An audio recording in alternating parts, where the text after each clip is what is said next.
안녕하세요. 박영식입니다. 국민의힘 전당대회 재밌게들 보고 계시죠? 아마 TV 토론회가 가장 여러분들한테는 재밌게 다가올 겁니다. 오늘 오전에 김현정의 CBS 뉴스쇼에서 민주당 당권 주자들 간의 TV 토론회가 있었습니다. 뭐 보이는 라디오였으니까 그냥 토론회라고 얘기를 할게요.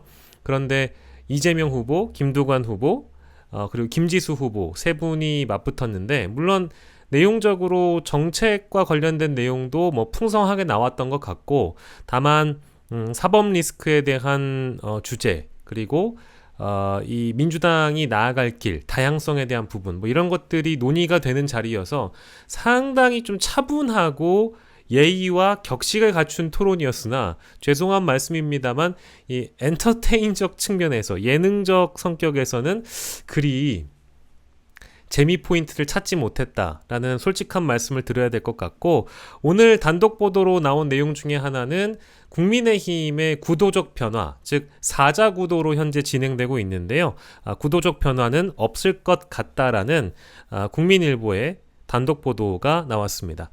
제목은 나경원, 원희룡 측 당대표 최고위원 모두 단일화 없다라는 그런 제목의 기사인데요.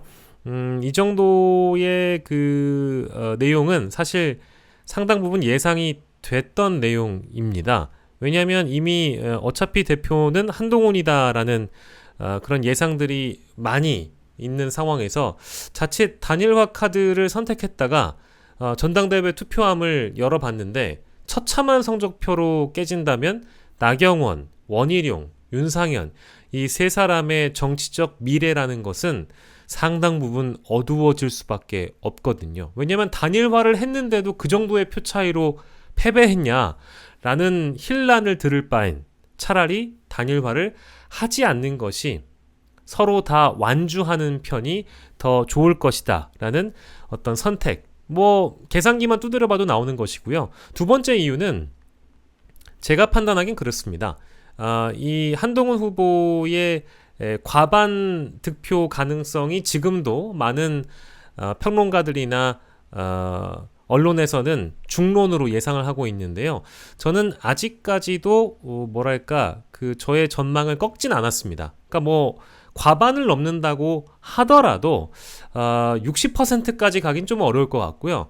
50%를 상회하는 선에서 아마 과반이 이루어질 것 같고 자칫 잘못하면 이 사자구도가 이대로 굳혀진 상황에서 전당대회에 가게 되면 아마 결선 투표까지는 가지 않을까. 즉 말인즉슨 한동훈 후보는 과반을 하기가 어려워질 수도 있다. 이것은 표가 일단 분산이 되기 때문에 당원 80에 민심 20이잖아요. 이 당원 80이 민심을 견인하게 되어 있을 것이고 그리고 당원의 민심 중에는 그래도 이 대통령과 정당 간의 관계, 용산과 국민의힘의 관계가 안정화돼야 된다라는 측면에서 한동훈 후보에게 미처 손이 가지 못할 전통적인 당심도 무시하지 못할 거다라는 분석을 미리 좀 해드리고 이 기사 내용을 출발해 보도록 하겠습니다. 7.23 전당대회에 출마한 나경원 후보 측과 원희룡 후보 측이 단일화 관련 물밑 접촉 이어왔으나 뭐 어쨌든 해본다고 해봤는데 두 후보 모두 라인업 그대로 가고 1차 투표에 임하기로 결론낸 것으로 오늘 알려졌다라는 단독 보도 내용인데 추가로 만약에 결선 투표를 가게 되잖아요.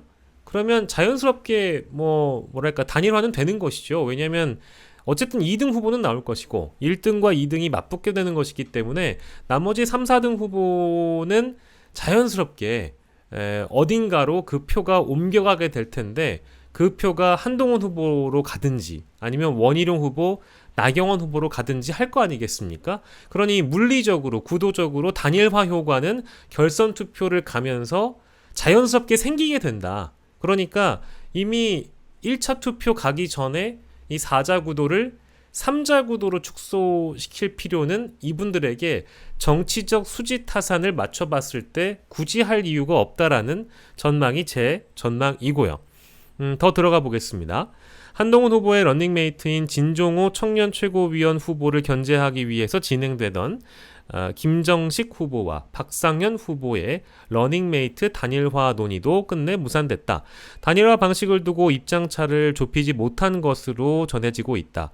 김 후보는 나 후보 측, 박 후보는 원 후보 측 인사다. 나 후보 측 관계자는 박 후보 측에서 여론조사를 통한 단일화를 제안해 온 것은 맞지만 박 후보의 유리한 조건이 많아서 우리가 수용하기는 어려웠다. 원 후보 측도 김 후보 측 요구 조건을 최대한 수용하면서 청년 최고위원 단일화를 위해 애썼지만 결론적으로는 잘 안 됐다. 어대한 기류가 이어지자 반한계는 한동훈 지도부가 들어서는 상황을 대비해 최고위원 4인 확보 전략을 세웠던 것으로 알려졌다.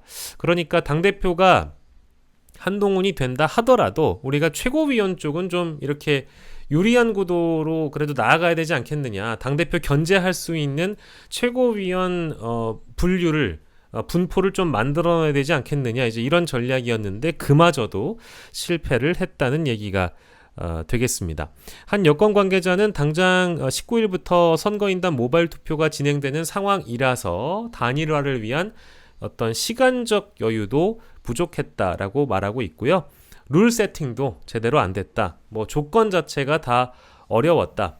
모바일 투표 이전에 나경원과 원희룡 간의 단일화 역시 물 건너간 분위기다.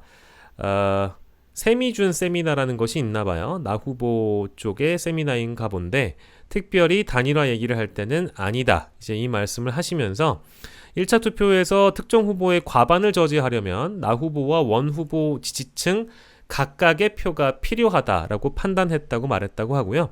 국민의힘 관계자도 두 후보가 힘을 합치는 경우 시너지 효과보다 오히려 이탈표가 더 생길 것이라는 내부 결론이 있었다. 결선으로 가기 위해서는 오히려 단일화하지 않는 게 유리하다는 것. 이건 뭐 제가 앞서 설명드린 전망과 아주 유사한 것 같아요.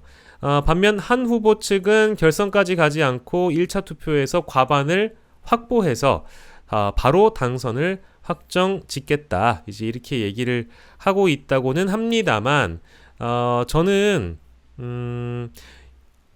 오늘 저녁에 있을 KBS TV 토론회 그리고 금요일 오후 2시에 있을 SBS TV 토론회 둘 다 중요한 분수령이 될 수 있다고도 보는데 어제 사실 있었던 CBS 김현정의 뉴스쇼에서 한동훈 후보가 건드리지 말아야 될 대상을 너무 깊게 건드린 것 같다는 생각이 들어요. 뭐 물론 이 전당대회의 가장 큰 변수로 나경원 후보가 존재하는 것은 아닙니다만 제가 판단하기에는 뭐 오늘도 제가 다른 방송에서 얘기를 했습니다만 당 후보 다음은 무엇인가?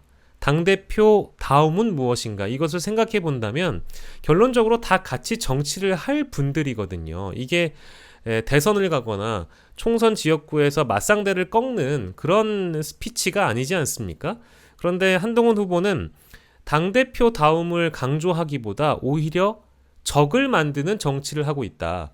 적을 만드는 스피치를 하고 있다라는 겁니다. 그래서 나경원 후보가 뭐 물론 저는 법치주의의 근간을 흔드는 위법한 행위의 소지가 있다라고 저는 봅니다만 공소 취소 부탁을 했다 하더라도 생방송 중에 상대 후보, 동료 후보가 될지 모르는 나경원 후보에게 한동훈 후보가 약간의 깐족과 더불어서 폭로를 함으로 인해서 사람을 당황하게 만들었잖아요. 그러면 나경원 후보의 이제 포지션은 저는 자연스럽게 이제 한동훈에게 탄압을 받은 반한 인사의 기류로 나아갈 수밖에 없다고 봐요. 그러면 우리가 원래 생각했던 가장 반한은 누구였다? 원희룡 후보였습니다. 그런데 CBS 김현정의 뉴스쇼에서 한동훈 후보가 자연스럽게 이 각을 세울 수밖에 없는 구도를 만들어줌으로 인해서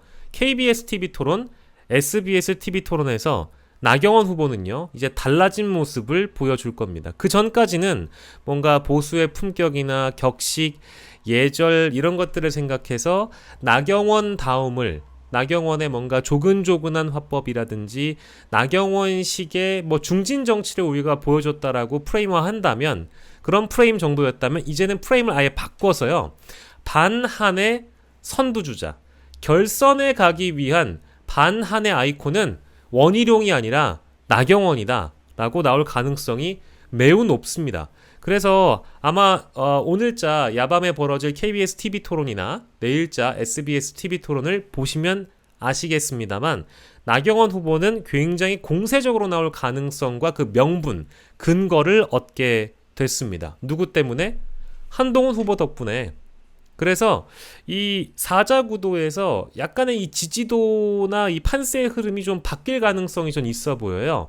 원희룡 후보가 오히려 더 죽고 나경원 후보가 더 살아날 가능성이 높다는 겁니다. 근데 지금 이런 상황임에도 불구하고 오늘 제가 전해드리는 내용 중에는 뭐 당대표나 최고위원 모두 단일화가 없다라는 것이니까 일단 지금 상황은 뭔가 분위기가 좀 붐업이 되어 있고 나경원 캠프 쪽이 상당 부분 좀 분기탱천한 분위기이기 때문에 이 기류대로 흘러간다고 하면 반한의 선두주자 나경원 그리고 한동훈 이 두 후보 간의 결선 투표가 오히려 더 가능성이 있어졌다.